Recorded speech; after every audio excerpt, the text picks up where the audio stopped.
পরে আমি আমার মূল পয়েন্টে যাব। তাহলে সংক্ষেপে আশুরার বিষয়ে আমরা বলে ফেললাম যে আমরা রোজা রাখবো কবে? 9, 10 অথবা 10, 11, অর্থাৎ চাইলে আমরা বৃহস্পতি, শুক্র অথবা শুক্র, শনি আমরা রোজা রাখতে পারি। ফজিলতের ব্যাপারে আল্লাহর হাবিব সাল্লাল্লাহু আলাইহি ওয়াসাল্লাম দুইটা হাদিস বলি।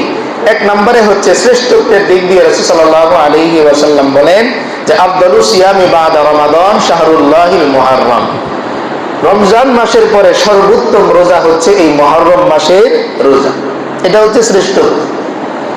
দুই নম্বরে আল্লাহ হাবিব সাল্লাল্লাহু আলাইহি ওয়াসাল্লাম বলেন সিয়ামু ইয়াউমি আশুরা ইন্নী আহতাসিবু আলাল্লাহি আইয়ুকাফিরা সানাতাল্লাতী ক্বাবলাহা, যে কেউ যদি এই আশুরার দিন রোজা রাখে আমি আশাবাদী আল্লাহ তাআলা তার পেছনের জিন্দেগীর 1 বছরের গুনাহগুলো মাফ করে দিবেন। এই জন্য এই আমলটা আমরা মাথায় রাখবো। হয়তো আগামী বৃহস্পতি, শুক্র অথবা শুক্র, শনি আমরা রোজার আমলটা করবো ইনশাআল্লাহ। আল্লাহ তাআলা আমাদেরকে তৌফিক দান করুন। যে আয়াত দিয়ে শুরু করেছিলাম কোরআনের একটা ছোট্ট ঘটনা,